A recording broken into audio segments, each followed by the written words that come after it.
بسم اللہ الرحمن الرحیم. ناظرین السلام علیکم. میں ہوں آپ کا میزبان صابر شاکر. 27 نومبر جمعرات کا دن. تازہ ترین خبریں، اطلاعات اور تبصرے پاکستان کے حالات و واقعات اور سیاسی صورتحال کر لیتے ہیں جائزہ.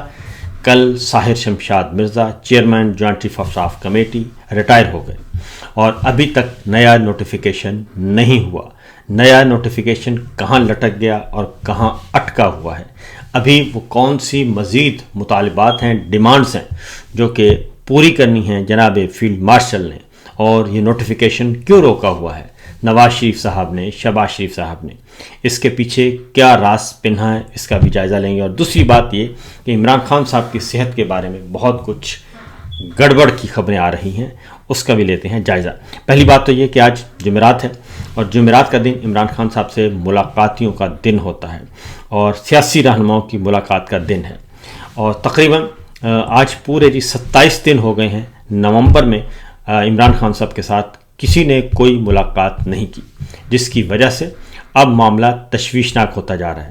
اور علیمہ خان صاحبہ نے بھی کل یہ اس بات کا اظہار کیا کہ ہمیں نہیں معلوم کہ عمران خان صاحب اڈیالہ جیل میں ہیں بھی یا نہیں، کیونکہ ہمیں بھی بہت ساری اطلاعات آ رہی ہیں، بہت سارے فون آتے ہیں اور ہمیں بھی کہا جاتا ہے کہ ذرا چیک کروا لیں. اس کی وجہ یہ ہے کہ پہلے تو عمران خان صاحب کے ساتھ ملاقاتوں پر تو پابندی تھیں، قدغنیں بھی تھیں، لیکن ایک آدھ ملاقات 5 منٹ کے لیے 4 منٹ کے لیے کروا دی جاتی تھی، کھڑے کھڑے ملوا دیا جاتا تھا کسی ایک بہن کو، کسی ایک عزیز کو، یا کسی ایک وکیل کو، یا کسی ایک رہنما کو. ہر ہفتے میں کم از کم ایک ملاقات، خواہ وہ 5-7 منٹ کی ہی ہوتی، وہ ہو جاتی تھی. لیکن 27 نومبر آج ہو گئی ہے اور نومبر کے مہینے میں کوئی ملاقات نہیں ہوئی. دوسری جانب یہ بھی کہ ان کے تمام مقدمات بھی منسوخ کر دیے گئے، ان کی سماعتیں منسوخ کر دی گئی ہیں. مقدمات کی سماعت نہ ہونا یہ بھی ایک خطرناک علامت ہے، کیونکہ ایک طرف حکومت جو ہے وہ دن رات کوشش کر رہی تھی اور لمبی لمبی جو سماعتیں ہو رہی تھیں، کبھی واٹس ایپ کال پہ ہو جاتی تھیں، کبھی واٹس ایپ ٹرائل ہو رہا تھا، کبھی ادروائز ہو رہا تھا، کبھی اپنے ہی کمرے میں بیٹھ کے جج صاحب کر رہے تھے، کبھی جیل میں بھیجا جاتا تھا، تو وہ بھی رکا ہوا ہے. اور آج توشہ خانہ کیس کی سماعت تھی اور وہ سماعت بھی بغیر وجہ بتائے منسوخ کر دی گئی ہے اور کسی کو کوئی اطلاع نہیں کہ کیوں منسوخ کی گئی. عمران خان صاحب پہ پابندیوں کی وجہ کیا ہے؟ پرسوں بھی اچھا خاصا ایک دنگل ہوا اور اچھا خاصا ایک طاقت کا استعمال کیا گیا. اس سے پچھلی منگل بھی عمران خان صاحب کی فیملی کے ساتھ پرتشدد واقعات ہوئے. تو یہ سب کچھ کیا جا رہا ہے، وجہ کیا ہے؟ آج بھی ملاقاتوں کا دن ہے اور آج وزیر اعلیٰ خیبر پختونخوا سہیل خان افریدی ایک بار پھر جائیں گے ملاقات کے لیے، اور مینا خان ہوں گے ان کے ساتھ، شاہد خٹک صاحب ہوں گے، اور شوکت یوسفزئی ہوں گے، اور علی امتیاز وڑیچ ہوں گے، اور حافظ فرحت ہوں گے پنجاب سے. یہ سب کے سب نام دیے گئے ہیں، تقریباً 6 نام دیے گئے ہیں کہ عمران خان صاحب سے ان کی ملاقات ہے آج. لیکن اس بات کا بہت زیادہ قوی امکان ہے، بلکہ یقین ہے کہ آج بھی ان سے ملاقات نہیں کروائی جائے گی. کل پھر انڈیا اور افغانستان اور غیر ملکی ذرائع ابلاغ نے پھر یہ خبر بھی آنا شروع ہو گئی کہ عمران خان صاحب اڈیالہ جیل میں ہیں یا نہیں، نمبر 1. نمبر 2، ان کی زندگی کے بارے میں خبریں آنا شروع ہو گئیں. ابھی تک کسی قسم کی وضاحت نہیں کی گئی گورنمنٹ کی طرف سے آفیشلی کہ وہ کم از کم اس بارے میں جو تشویشناک صورتحال ہے وہ بتا سکیں. میرے سامنے کچھ جو رد عمل بھی آیا ہے اور پاکستان تحریک انصاف نے ایک مطالبہ بھی کیا ہے، اور انہوں نے کہا ہے کہ سابق وزیر اعظم عمران خان صاحب کی خیریت سے متعلق افواہوں پہ پاکستان تحریک انصاف کا رد عمل اور حکومت سے مطالبہ ہے کہ افغانستان اور بھارتی میڈیا کے غیر پلیٹ فارمز اور غیر ملکی سماجی رابطے کے اکاؤنٹ سے سابق وزیر اعظم پاکستان عمران خان صاحب کی خیریت سے متعلق گھناؤنی افواہیں پھیلائی جا رہی ہیں، اور ہم حکومت وقت اور وزارت داخلہ سے یہ مطالبہ کرتے ہیں کہ اس افواہ کی فوری اور واضح تردید اور وضاحت کی جائے کہ فوری طور پر جناب عمران خان صاحب کی فیملی کی ملاقات کروائی جائے اور ان خبروں کی وضاحت کی جائے اور تردید کی جائے، اور عمران خان کی صحت، سلامتی اور موجودہ حیثیت کے بارے میں سرکاری سطح پر شفاف اور باضابطہ بیان جاری کیا جائے.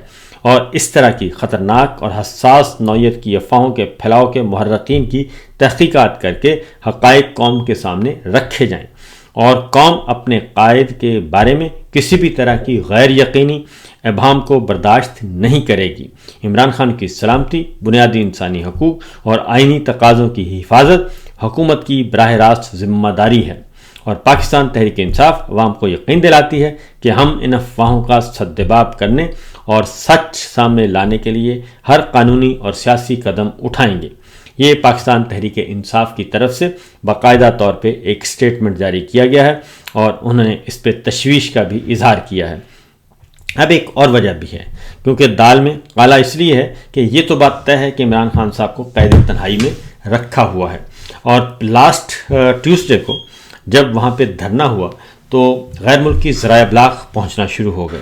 جب غیر ملکی ذرائع ابلاغ پہنچنا شروع ہوئے تو اس کے بعد پھر بتیاں بجھا دی گئیں، اور پھر وہاں سے لوگوں کو منتشر کرنے کے لیے تشدد کا بھی استعمال کیا گیا، اور لوگوں کو گرفتار کرنے کی بھی کوشش کی گئی۔ کل بھی ایک واقعہ ہوا کہ علیمہ خان صاحبہ عدالت میں اپیئر ہوئیں، اور وہ کمرہ عدالت سے باہر نکلیں کھڑے ہونے کے لیے، تو ان کو فوری طور پہ جج صاحب کے حکم پر تحویل میں لے لیا گیا، اور پھر یہ خبر چلی کہ علیمہ خان صاحبہ کو گرفتار کر لیا گیا۔ پھر یہ کہا گیا کہ عارضی طور پر گرفتار کیا گیا ہے، اور پھر بالآخر چند گھنٹوں کے بعد انہیں گھر جانے کی اجازت مل گئی۔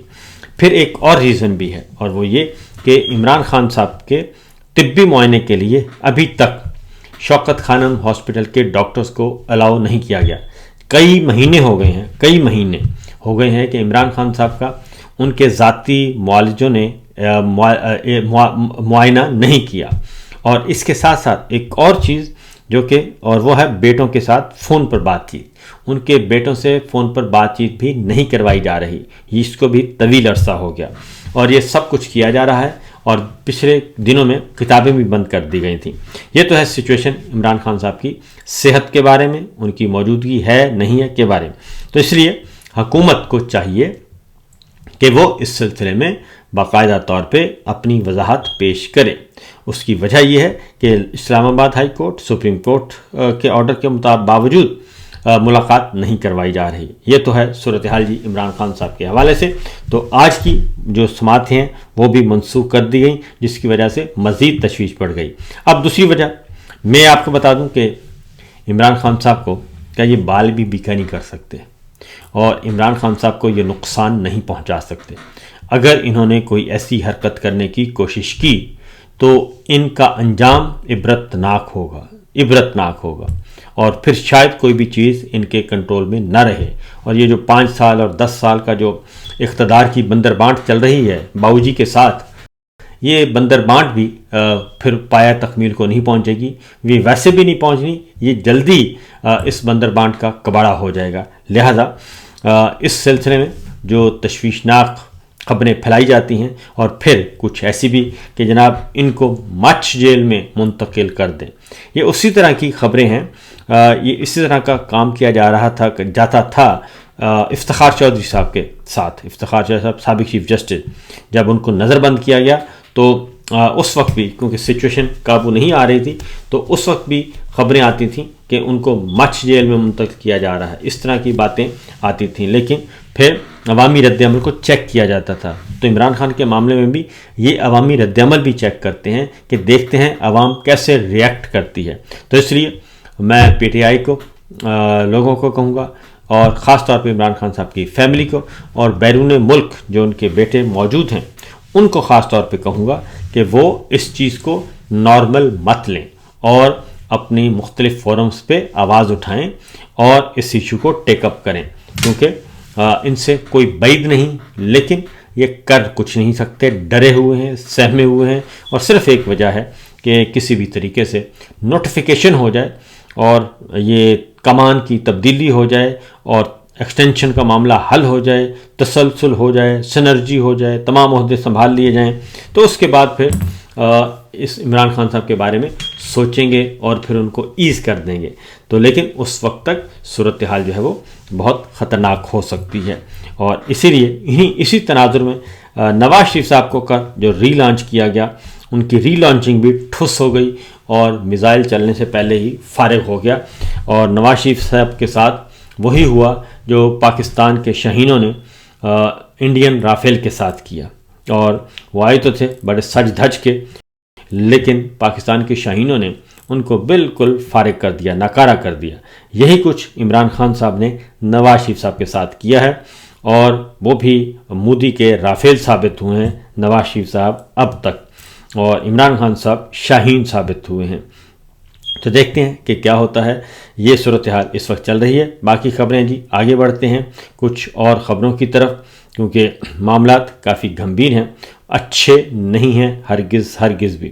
ایک اور افسوسناک خبر، اور وہ ہے تھانہ سٹی گوجرا کا واقعہ ہے، اور وہاں پہ ایک امام مسجد پہ، ایک مؤذن پہ مقدمہ درج کیا گیا ہے لاؤڈ سپیکر کے غلط استعمال کا، اور وہ صرف یہ تھا کہ اذان سے پہلے انہوں نے صلاۃ رسول اللہ صلی اللہ علیہ وسلم کیوں پڑھی اور ان پہ درود پاک کیوں بھیجا۔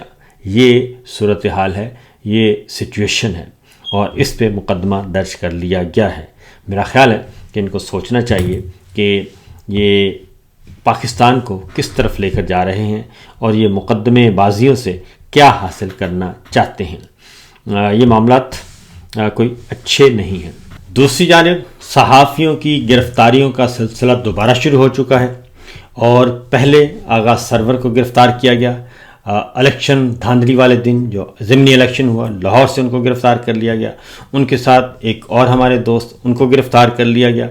اب ایک اور سینئر صحافی کو گرفتار کر لیا گیا ہے، اور وہ ہیں سہراب برکت، ایک مؤثر آواز، ایک پروفیشنل آدمی ہیں، اور اپنی آواز اور حق سچ کے لیے بلند کرتے ہیں، اور پھر ان کا تعلق کشمیر سے ہے۔ ان کو کل اسلام آباد ایئرپورٹ سے گرفتار کر لیا گیا۔ وہ ایک بین الاقوامی کانفرنس میں شرکت کرنے کے لیے جا رہے تھے۔ ایف آئی اے حکام نے ان کو گرفتار کیا، اور اس کی تصدیق بیرسٹر سعد رسول نے بھی کی، اور اس وقت یہ خبر جنگل میں آگ کی طرح پھیلی ہوئی ہے۔ سہراب برکت صاحب جی ہمارے نوجوان صحافی ہیں، کشمیر سے تعلق ہے۔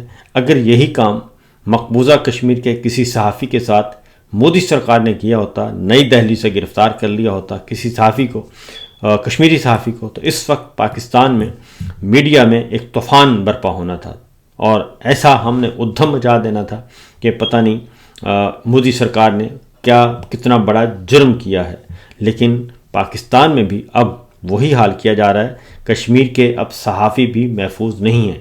یہ دنیا کو کیا پیغام دینا چاہتے ہیں؟ یہ اس معاملے میں میرا خیال ہے کہ سب کو اپنے اپنے گریبان میں جھانکنا چاہیے، اور کیوں یہ بندوق والے نہتے صحافیوں سے، نہتی خواتین سے، نہتے سیاسی کارکنان سے کیوں اتنا ڈرتے ہیں؟ میرا خیال ہے کہ اس بارے میں ہم سب کو مل کر آواز اٹھانا چاہیے، اور یہ ایک دوبارہ سے سلسلہ شروع ہو چکا ہے، اور یہ سلسلہ اس لیے شروع ہوا ہے کہ نوٹیفیکیشن کا ہونا ہے، اور نوٹیفیکیشن کے بعد چینج آف کمان ہونا ہے، اور ایکسٹینشن ہونی ہے، تسلسل ہونا ہے، سنرجی ہونی ہے۔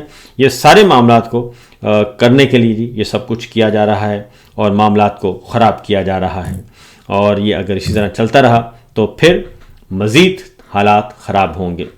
سہیل خان افریدی صاحب نے کہا ہے جی کہ یہ پورے پاکستان کے لیے پیغام دیا ہے کہ کچھ طاقتور لوگ پاکستانی عوام کو بھیڑ بکریاں سمجھتے ہیں۔